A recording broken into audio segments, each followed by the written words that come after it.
Morning everyone.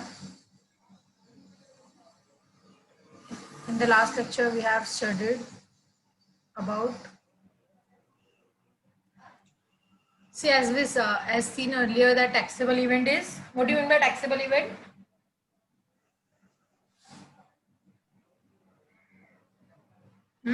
Taxable event means supply. Your taxable event is your supply. So next, this is, you can see, this is the wall clock.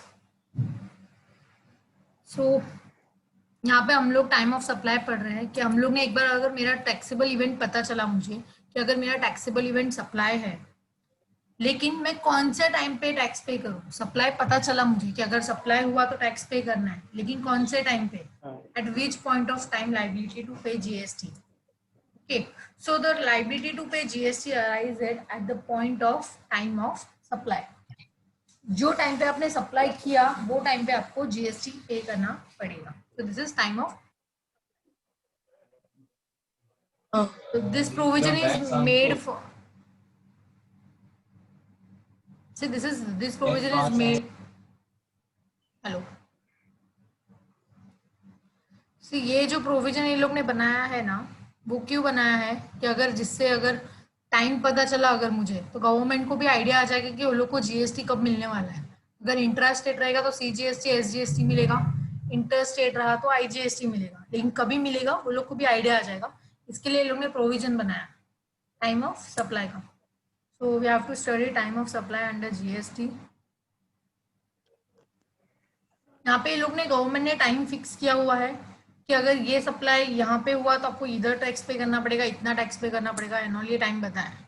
So this is the time of supply, section 12 and section 13. So first will discuss about section 12 because in this section हमारे पास sub section बहुत है. जैसे कि section 12 के अंदर sub section 2 है, sub section 3 है, sub section 4, sub section 5 and mainly sub section 6 भी हो सकता है. तो यहाँ पे सेक्शन 12 के अंदर ही 5 सब सेक्शन है. तो पहले हम लोग वो कवर अप करेंगे. मैंने कल आप लोग को यहाँ पे दो चीजें बताई थी, सब सेक्शन 2 और सब सेक्शन 3 के बारे में उन्होंने डिस्कस किया था. जैसे कि टाइम ऑफ सप्लाई के अंदर सेक्शन 12 जो है उसका सब सेक्शन 2 जो उन्होंने डिस्कस किया था कल. उसके बाद यहाँ पे हम लोग ने ये भी देखा था सेक्शन 14 भी है, सेक्शन 12 है, सेक्शन 13 है और सेक्शन 14 है. तो आप लोग को याद रखना है सेक्शन 12 जो है वो सप्लाई ऑफ गुड्स के लिए है, सेक्शन 13 जो है वो सप्लाई ऑफ सर्विस के लिए है, एंड सेक्शन 14 जो है वो है जब आपने सप्लाई किया रहेगा तो टाइम अगर ये क्या बोलते हैं रेट चेंज हुआ रहेगा. जैसे कि आपने मुझे आज बोला कि मैं कल आके लेके जाने वाली हूँ और आपने मुझे आज पैसे दे दिए, लेकिन पता चला कल जब आप सामान लेने आए तभी रेट चेंज हो गया, तो उसका क्या. सो वो सेक्शन 14 के अंदर जाएगा. वो देखेंगे क्या है. पहले हम लोग सेक्शन 12 देखते हैं. सो दैट इज सेक्शन 12 के अंदर आप देख सकते हो time of supply for supply of goods of CGST act covers the following cases. मैंने जैसे आपको बताया कि सप्लाई सेक्शन 12 के अंदर 5 चीजें कवर हुई है.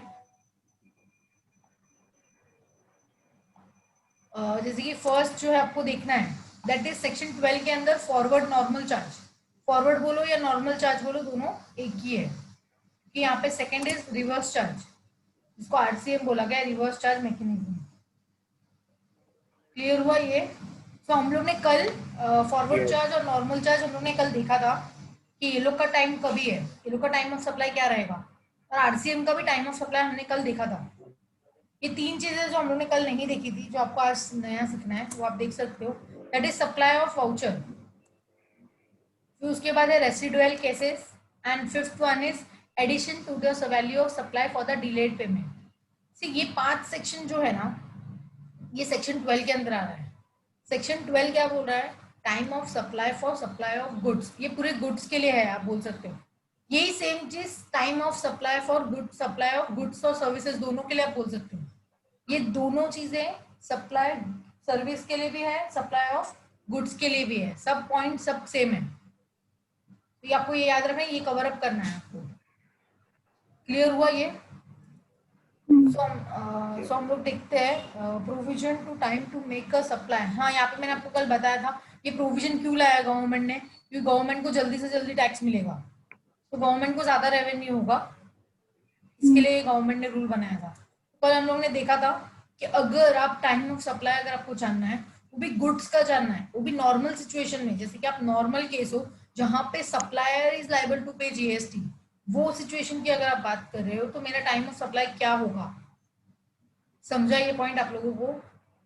जहां पे supplier is liable to pay GST, in this situation time of supply of goods in normal charge, ये सेक्शन 12 सबसेक्शन 2 है। जैसे हम लोग ने यहाँ पे क्या देखा, ये जो मेरा सेक्शन 12 है, सेक्शन 12 के अंदर ये 5 चीजें कवर अप करनी है। तो फर्स्ट चीज यहाँ पे जो मैंने लिखा है फॉरवर्ड या नॉर्मल चार्ज, ये सेक्शन 12 का सबसेक्शन 2 है। फिर अगर आरसीएम की बात करोगे तो सेक्शन 12 का सबसेक्शन 3 है। फिर सप्लाई ऑफ वाउचर सेक्शन 12 का सबसेक्शन 3 है, सॉरी 4 है। सेक्शन 12 का सबसेक्शन 5 होगा, 6 होगा। वैसे हम लोग एक एक 1 बाय 1 देखेंगे। पहले हम लोग नॉर्मल चार्ज या फॉरवर्ड चार्ज देख लेते हैं, आरसीएम हम बाद में देखेंगे। ये हम लोग ने कल देखा था विद एग्जांपल कि अगर जहां पे सप्लायर को टैक्स पे करना है, वो अपना टाइम ऑफ सप्लाई देखेगा कि मैं सप्लायर होके मैं टैक्स कौन से टाइम पे करूँ। तो यहाँ पे गवर्नमेंट ने रूल बनाया है, आपका डेट ऑफ इनवॉइस और date of payment whichever is earlier. जैसे मैंने आपको कल बताया था, अगर आपका बिल पहले बना है, जैसे कि मैं आपको अगर डेट बताऊं, और जैसे कि आज कल का ही ले लो, चलो 23 सितंबर है, 23 सितंबर को आपने बिल बनाया, वो आपको पेमेंट जो हो रहा है वो आपको आ रहा है 25 तारीख को। So what will be your time of supply? 23। Yes 23, because मेरा इनवॉइस जो बना है वो 23 सितंबर को बना है, पेमेंट जो मुझे आ रहा है वो 25 को आ रहा है, तो विच एवर इज अर्लियर, ठीक है।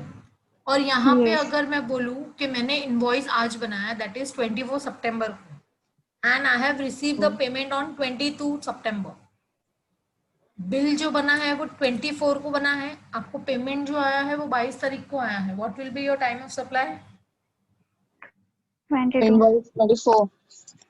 Yes, 24, because in this situation supplier of goods not have to pay GST on advance receipt. Yes, supplier advance receipt के हिसाब से GST नहीं पे करेगा in normal cases, हाँ clear? Okay. Yes.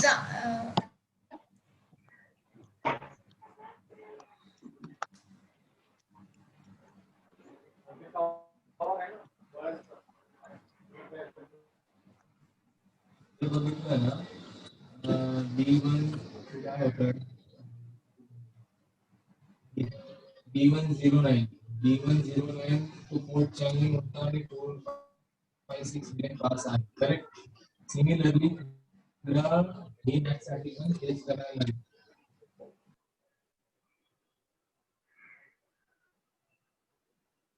question we have to solve. I mean you have to. This is the example 1. I have given you the date of removal of goods, date of invoice and date of payment. यहाँ पे क्या हो रहा है, आपको date of मतलब goods कभी गया मेरे यहाँ से वो भी आपको डिटेल दिया हुआ है, इनवॉइस आपने कभी बनाया है और आपको पेमेंट कभी आ रहा है वो भी आपके पास डेटा यहाँ पे दिया हुआ है।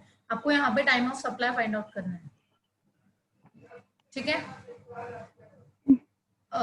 वन मोर थिंग मैं आपको एक बता देती हूँ, जैसे कि अगर आप लोग, मैंने आपको अभी जो फॉर्मूला बताया यहाँ पे, जो फॉर्मूला है डेट ऑफ इनवॉइस और date of payment whichever is earlier, ठीक है। ये तो आपको चेक करना ही है कि आपका इनवॉइस पहले है या पेमेंट पहले है, लेकिन यहाँ पे इनवॉइस का भी एक रूल है कि इनवॉइस कभी बना सकते हो आप, एक टाइम लिमिट दिया हुआ है। गवर्नमेंट ने बोला है कि जब भी आपके इधर से लाइक जैसे कि अगर आपके शॉप से, अगर आप बिजनेस कर रहे हो और आपके शॉप से अगर गुड्स रिमूवल हो गया, गुड्स चला गया, जैसे कि गवर्नमेंट ने क्या बोला है कि अगर आपके वहां से गुड्स रिमूव हो जाता है आपके बिजनेस से, तभी वो लास्ट डेट रहता है आपको इनवॉइस बनाने का। This is the last date of invoice making. इसके पहले आप कभी भी इनवॉइस बना सकते हो, लेकिन इसके बाद नहीं बना सकते हो। इनवॉइस का लास्ट डेट बनाने का क्या डेट दिया हुआ है? लास्ट डेट बोला हुआ है, जब भी आपके यहाँ से गुड्स रिमूव होता है वो लास्ट डेट है आपको इनवॉइस बनाने का। क्लियर? जैसे कि फर्स्ट सिचुएशन हम लोग देखेंगे, यहाँ पे आपको date of removal of goods भी दिया हुआ है। सो पहले हम लोग क्या करेंगे, हमारा रिमूवल ऑफ गुड्स और विथ डेट ऑफ इनवॉइस, ये दोनों सबसे पहले क्या है वो हम लोग को चेक करना पड़ेगा। फिर हम लोग कंपेयर करेंगे इनवॉइस और पेमेंट के साथ। मतलब आपको इनवॉइस और पेमेंट चेक करना ही है विच एवर इज अर्लियर करके, लेकिन डेट ऑफ इनवॉइस को भी आपको चेक करना पड़ेगा डेट ऑफ रिमूवल के साथ। बिकॉज अगर मैं बोलूँ date of removal of goods, first thing आपने गुड्स आपके इधर से कभी गया, आपके गोडाउन से गुड्स कभी गया, ऑन 1 जुलाई 2020 को आपके गोडाउन से गुड्स गया, मतलब 1 July 2020 is the last date to make a invoice. वो लास्ट डेट है आपको इनवॉइस बनाने का वो प्रोडक्ट के लिए। अगर इसके पहले आप इनवॉइस कभी भी बना सकते हो, अगर इसके बाद इनवॉइस बनाया है तो हम लोग वो डेट कंसीडर नहीं करेंगे, हम लोग रिमूवल ऑफ गुड्स वाला डेट लेंगे। ये क्लियर हो गया? ये मैंने आपको कल नहीं समझाया था, वो मैं आज समझा रही हूँ। तो यहाँ पे आप क्या करोगे, पहले आप date of removal of goods को डेट ऑफ इनवॉइस के साथ चेक करो विच एवर इज अर्लियर। फिर आप डेट ऑफ इनवॉइस को डेट ऑफ पेमेंट के साथ कंपेयर करो विच एवर इज अर्लियर, तो आपको आंसर मिलेगा टाइम ऑफ सप्लाई। क्लियर हो गया? जैसे कि फर्स्ट एग्जांपल देखते हैं, बाकी सब आपको 10 है इसमें से, पहला मैं सॉल्व करूंगी, बाकी का 9 आपको सॉल्व करना है। जैसे कि फर्स्ट आपका date of removal of goods, मतलब आपके गोडाउन से जो गुड्स गया है वो 1 जुलाई 2020 को गया है। कभी गया? 1 जुलाई 2020। हाँ लेकिन आपने बिल कभी बनाया? उसी दिन बनाया, उसी दिन डेट ऑफ इनवॉइस। यस। तो मतलब दोनों सेम है, तो इनमें से विच एवर इज अर्लियर मतलब क्या होगा, सेम डेट आएगा। तो यहाँ पे आप एक डेट ले लो, हाँ, 1 date of जुलाई, ठीक है। अभी आप डेट ऑफ इनवॉइस का जो डेट आया है आपने जो कंसीडर किया है 1 जुलाई, उसको आपको कंपेयर करना है डेट ऑफ पेमेंट के साथ, that is 2 July. Whichever is earlier, 1 जुलाई और 2 जुलाई? 1 जुलाई। That means your time of supply will be 1 July 2020। Clear हुआ ये पॉइंट? हाँ ओके ठीक है, चलो फटाफट मेरे को सेकंड वाले का बताओ, टाइम ऑफ सप्लाई क्या होगा? ये 2 जुलाई था, 30 जून मैम। डेट ऑफ इनवॉइस ना मुझे 30 जून। 30 जून। कंफर्म है time of supply 30 June? Right. Next 6th of July. Why 6th of July? 5th. of July। Yes, 5th of July because यहाँ पे गुड्स आपके वहां से 5 को ही चला गया, तो आपको वो लास्ट डेट है इनवॉइस बनाने का। फिर हम लोग इनवॉइस जिस दिन बनाया वो कंसीडर नहीं करेंगे। Next 15th of August.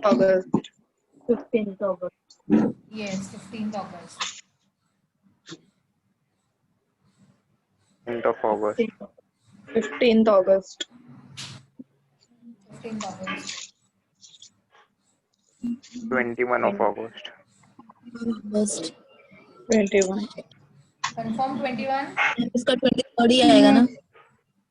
21 ही आएगा। 23rd August। 23rd. यहाँ पे 23rd बिकॉज तीनों ट्रांजेक्शन एक ही दिन हुए, बिल भी एक ही दिन बनाया, सामान भी एक ही दिन हुआ, पैसे भी एक ही दिन। 28th August। 28th August. 1st September। 1st September. 1st September और इसका 10th September। क्या आएगा डेट? 1 सितंबर। 1 सितंबर। Okay 10th। क्लियर हो गया ये पॉइंट? Yes। हाँ मैम. ओके सो नेक्स्ट हम लोग देखने वाले हैं time of supply of goods under reverse charge, that is subsection 3। Subsection मतलब सेक्शन 12 का सबसेक्शन 3। सेक्शन 12 का सबसेक्शन 2 जो देखा वो हमने नॉर्मल चार्ज का देखा।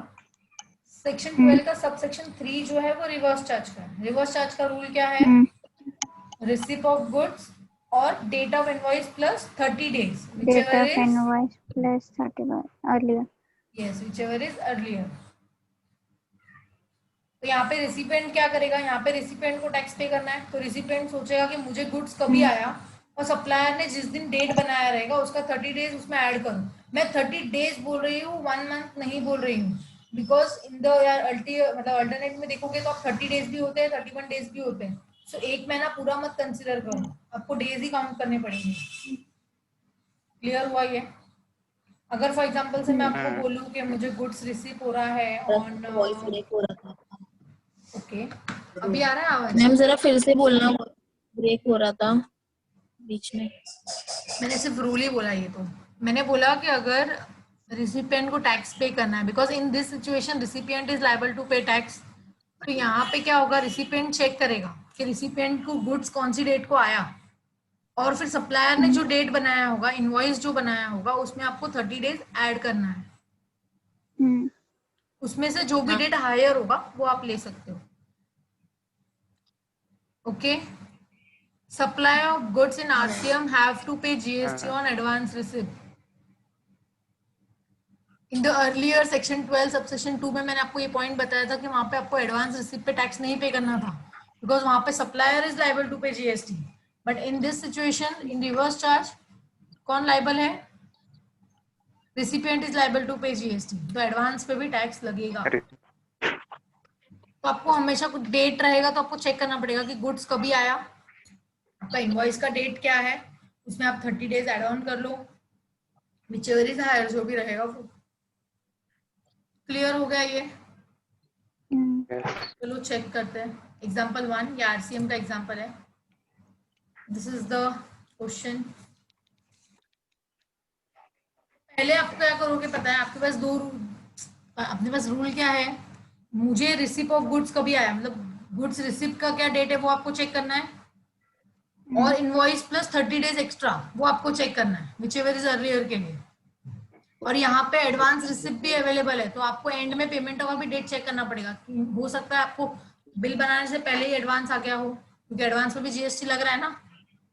तो पहले आप क्या करोगे, date of invoice plus 30 days का डेट निकाल लो। जैसे कि यहाँ पे आप देखोगे, सो डेट ऑफ इनवॉइस क्या है फर्स्ट एग्जांपल में, 1/7/2020, ठीक है। सो आप date of invoice plus 30 days करो, इसके बाद 30 डेज करोगे तो डेट क्या आएगा, date of invoice plus 30 days, क्या डेट आएगा, एक डेट बताओ। 1 अगस्त, 31 जुलाई, 1 अगस्त के, yes 31 July, yes 31 of July, because यहाँ पे 30 डेज ही ऐड करना है मुझे, और जुलाई में 31 डेज होते हैं। सो मेरा एक डेट मुझे पता चल गया, date of invoice plus 30 days किया तो 31 जुलाई मुझे मिल गया। क्लियर? अभी आपको कंपेयर करना है आपका रिसिप्ट ऑफ गुड्स कभी हुआ है। रिसिप्ट ऑफ गुड्स कभी हुआ है, 1/7, उसमें आपको कंपेयर करना है date of invoice plus 30 days. ये वाला डेट देखो, 31 जुलाई, विच एवर इज अर्लियर, 1 जुलाई, 1 जुलाई और 31 जुलाई, विच एवर इज अर्लियर, 1 जुलाई। 1 जुलाई। ओके ठीक है। अभी ये चेक करने के बाद आपको चेक करना है क्या पेमेंट अर्लियर आया है क्या, क्योंकि रिसीव हुआ है क्या एडवांस में, क्योंकि एडवांस पे जीएसटी लग रहा है। आपको पेमेंट कभी आया है, 2 जुलाई को आया है, दैट मीन्स आपको बाद में आया है वो, 1 जुलाई और 2 जुलाई, whichever is earlier, 1 July. So your time of supply will be 1 July. Clear? हाँ मैम। ओके, तो चलो फटाफट मुझे सेकंड का बताओ, आपको सॉल्व करना है पूरा। पहले मुझे date of invoice plus 30 days वाला डेट बताना, फिर कंपैरिजन करने के बाद टाइम ऑफ सप्लाई बताना। 1 अगस्त, 2 जुलाई है ना, 1 अगस्त। ओके, सबको Date चेक of करने invoice दो, plus सबको 30 समझने दो, फिर देखते हैं, सब फाइनल बोलो। हाँ मैम 1 अगस्त आएगा, आफ्टर कंपेयर करने के बाद।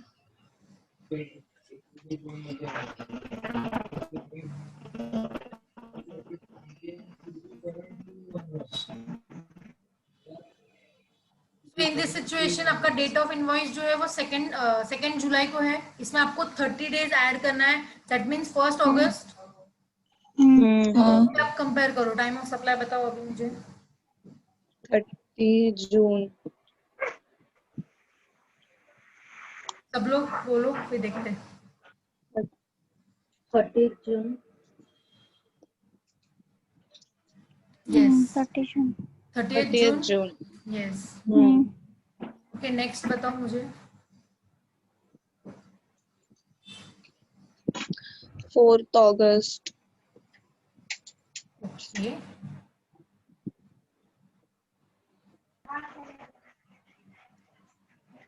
सबसे रिप्लाई आना चाहिए, सबको टाइम ऑफ अप्लाई कैलकुलेट करने आना चाहिए। 6th of July. 6th of July. 6th और 5th? Time of supply.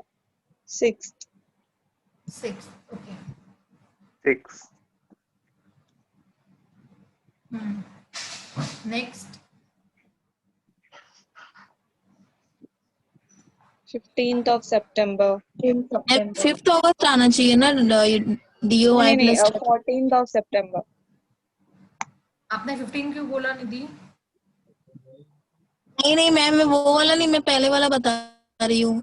क्या ये 5th जुलाई प्लस 30 डेज में 5th अगस्त आना चाहिए ना। क्यों? 31 डेज होते हैं ना जुलाई में, तो एक दिन यहाँ पे एक्स्ट्रा हो जाता है, तो मैंने यहाँ से डायरेक्टली एक दिन कम कर देने का आप लोग से डायरेक्टली ऐड ऑन हो जाता है। मतलब आप लोग माइंड सेट के लिए आप एक महीना ऐड कर दो, बाद में एक दिन माइनस कर देने का बाद में, वो इजी ट्रिक रहेगा वो। ठीक है, अभी नेक्स्ट आप कंपेयर करो 15th ऑफ अगस्त को 15th August. 14th August. 13 अगस्त क्यों? 13 14th. 14 August. अगस्त क्यों? सितंबर, एक महीना ऐड करना है मुझे। हाँ वही, sorry. 14th अरे of September. अरे यार, मैंने एक दिन माइनस करने को बोला तो आपने इसी में से एक दिन माइनस कर दिया। 14th of September. ओके, फिर 15th August. 15th of August होगा मैम। 15th of August. हाँ. August. इसमें किसी को डाउट है? ये चारों में आपको क्लियर हो रहा है? आइडेंटिफाई करने आ रहा है ना बरोबर से? Yes. 8th of September.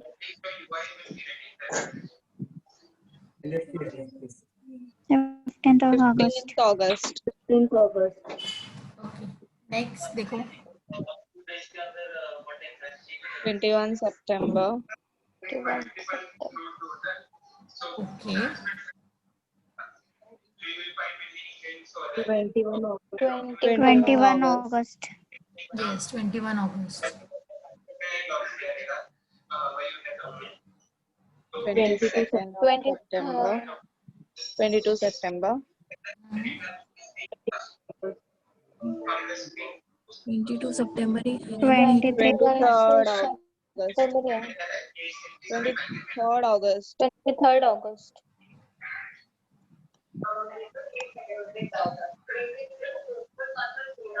28 सितंबर ना। 28th 28 September. August. अगस्त क्यों? सितंबर नहीं 28 Time of 28 28 August. 28 Time of August. supply 28 August. Time of अच्छा। supply. हाँ. और ये second 1st October. second October 1st of October. हाँ? 5th सितंबर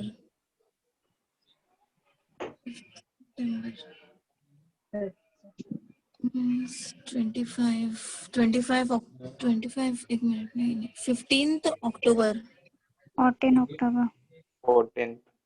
14 क्यों? 15 ना, अभी यहाँ पे 30 डेज ही है। 15th हाँ, आदित्य ने 14 बोला और एक और ने किसने 14 बोला।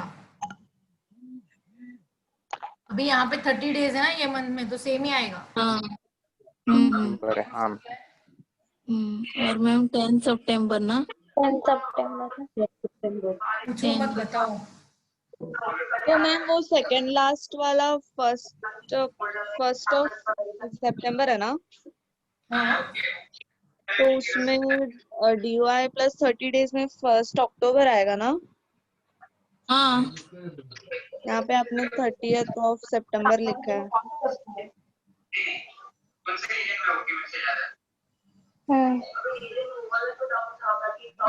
सेकेंड वहाँ पे लास्ट वाला। ठीक है, हाँ बरोबर। सितंबर अक्टूबर। तो अक्टूबर 2020 आएगा ना। हाँ, वहाँ पे 1 अक्टूबर आ जाएगा क्योंकि 30 डेज उसमें ऐड करने ना। हाँ मैम सेकेंड और ये लास्ट लास्ट वाला क्या होगा TOS वाला 10th October. अक्टूबर है। 10th of September. मैम आपने किससे कंपैरिजन किया लास्ट वाला TOS? लास्ट वाला बता रहा हूँ ना, एक मिनट में आपको लास्ट वाला बताती हूँ। अभी लास्ट वाला जैसे कि आपका डेट ऑफ इनवॉइस जो है वो 15 सितंबर का है, आपको इसमें 30 डेज ऐड करने हैं, दैट इज इक्वल टू 15 अक्टूबर।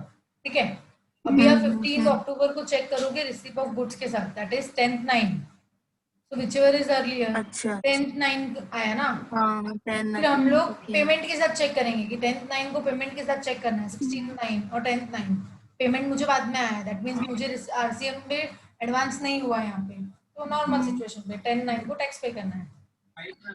ये क्लियर हो गया आपको? टाइम ऑफ हाँ सप्लाई, मैम। ओके ठीक है। Next is time of supply in case of vouchers, section 12 subsection 4। मैंने आपको बताया था कि यहाँ पे सेक्शन 12 के अंदर time of supply of goods and services की अगर बात करोगे, सो नॉर्मल चार्ज तो है ही, आरसीएम भी है, हम लोग ने दोनों देख लिया। उसके बाद वाउचर भी है, अगर आपको कोई वाउचर इशू करता है तो उसका टाइम ऑफ सप्लाई क्या होगा? What do you mean by voucher? So यहाँ पे आप देख सकते हो ये वाउचर है, पता है आपको कभी मिला है वाउचर ऐसा? अरे बहुत बार मिला होगा। जैसे कि वाउचर मतलब आप Amazon बोल से मिलता सकते हो एक, हाँ वो भी वही वही है एक्चुअली। अगर आप देखोगे नॉर्मली अगर वाउचर, तो in case where the supply is identifiable at the time of issuing of voucher, also known as single purpose voucher. Normally क्या होता है, फॉर एग्जांपल से आप कुछ खरीदने के लिए गए और उन लोगों ने आपको वाउचर दिया, ये सिर्फ सिंगल पर्पस वाउचर दिया, मतलब वो आप वाउचर जो आप ले रहे हो वो एक ही चीज के लिए काम आएगा। ऐसा कौन सा वाउचर है जो आपको एक ही चीज के लिए काम आएगा? आप नॉर्मली एक एग्जांपल ले सकते हो, फॉर एग्जांपल से आई लव पिज्जा, तो मैं डोमिनोज का एग्जांपल लेती हूँ, तो डोमिनोज पिज्जा का एग्जांपल लेते हैं। अगर आप जब वाउचर लाइक अगर आप कुछ खरीदने के लिए जाते हो तो लोग आपको एक वाउचर देते हैं, एंड मुझे मिला है ये वाउचर एक्चुअली, तो उसी का फोटो खींच के डाला है यहाँ पे। सो ये वो जो डोमिनोज का जो मुझे पिज्जा का ये मिला है 100 का वाउचर। हाँ, सो अभी ये क्या हुआ, अगर आप नेक्स्ट टाइम आओगे मतलब कि आपको ये वाउचर दे के क्या होगा, ये डोमिनोज पिज्जा ही आप खरीद सकते हो, ये वाउचर जो है उससे आप सिर्फ वो पिज्जा ही खरीद सकते हो, ये सिंगल पर्पस वाउचर है। अगर मैं ऐसा बोलूँ ये वाउचर किसी को देख के मैं कोई और नॉर्मल शॉप से अगर कुछ मुझे खरीदना है तो मैं खरीद सकती हूँ क्या, ग्रोसरीज वगैरह? नहीं खरीद सकती। मतलब ये मल्टीपल वाउचर यूज के लिए नहीं है, मल्टीपल पर्पस नहीं है, ये सिंगल पर्पस है। मतलब डोमिनोज पिज्जा है तो आपको डोमिनोज पिज्जा ही खाना पड़ेगा और कोई ऑप्शन नहीं आपके पास। सो टाइम ऑफ सप्लाई क्या होगा ये इस केस में? तो यहाँ पे मैंने लिखा है date of issuing of voucher, जब भी आपको ये वाउचर इशू हुआ रहेगा वो आपका टाइम ऑफ सप्लाई। मतलब time of supply in case of time of supply अगर आपको जानना है इन केस ऑफ वाउचर के टाइम पे, चाहे वो गुड्स के टाइम पे वाउचर मिला हो या सर्विस के टाइम पे आपको वाउचर मिला हो, ये दोनों के लिए मैं आपको एक्सप्लेन कर रही हूँ, दोनों सेम है, चाहे वो गुड्स के लिए वाउचर हो या सर्विस के लिए वाउचर हो, ये सिंगल पर्पस वाउचर है। जिस दिन आपको इशू किया उस दिन आपका टाइम ऑफ सप्लाई होगा। क्लियर हो गया ये?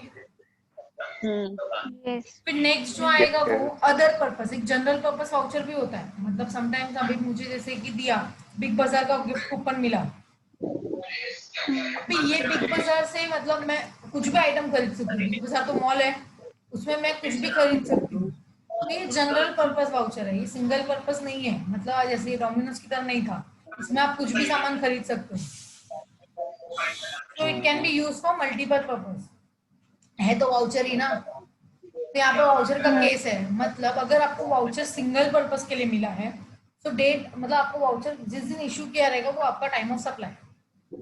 लेकिन अगर आप टाइम ऑफ सप्लाई जानना चाहते हो इसका जनरल पर्पस वाउचर के लिए, तो हम लोग देखेंगे कि आपने कभी किया, रिडम्पशन कभी किया। जैसे कि फॉर एग्जांपल से ये बिग बाजार का मुझे 5000 का कूपन आज मिला, जब ये 5000 का मैं सामान खरीदने जाऊंगी, जब ये पॉइंट्स मेरा रिडीम हो जाएगा तब जाके मुझे टैक्स पे करना है। Date of redemption of voucher, clear हुआ ये? दोनों पॉइंट क्लियर है? अगर आपको किसी ने सिंगल पर्पस वाउचर दिया, ये तो मैंने as a example Domino's pizza का दिया, इसमें आप दूसरा कुछ भी ले सकते हो। जैसे कि आपने अभी और क्या दिया, जैसे कि अगर इसका ले लो, आजकल तो ये ऑफर चल रहा है, सलून का ऑफर चल रहा है, यूनिसेक्स सलून में अगर देखोगे आप तो वहाँ पे ऑफर चल रहा है, लोग आपको वाउचर देते हैं, अगर आप ये करा लेते हो तो आपको हेयर कट फ्री मिलेगा, तो उसका वाउचर आएगा। वाउचर देते हैं मतलब आप कभी भी कटा सकते हो करके, हेयर कटिंग का वाउचर मिला, या फिर आप किसी और चीज का भी आपको सब सिंगल पर्पस वाउचर देते हैं जिससे वही काम हो सकता है। तो ये तो मेरे स्कीम था, तो मैंने आपको बता दिया कि वहाँ पे मतलब हमारे तो ऑफर चल रहा है कि अगर आप यहाँ पे आके अगर ये सब प्रोडक्ट से इतना आपने यूज किया तो अब हम लोग आपको 500 या 600 का वाउचर देंगे जिसमें आपका हेयर कटिंग फ्री हो जाएगा। तो वो 600 में वाउचर ही, लाइक हेयर कटिंग का 600 लग जाता है हमारे इधर तो नॉर्मली उतना ही हो जाएगा। उसी के लिए काम आया, मतलब वो एक ही पर्पस के लिए काम आया।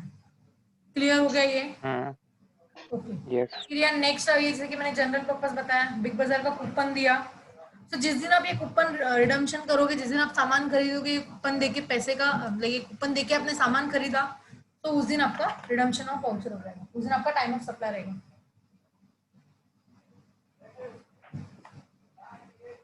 क्लियर है ये पॉइंट?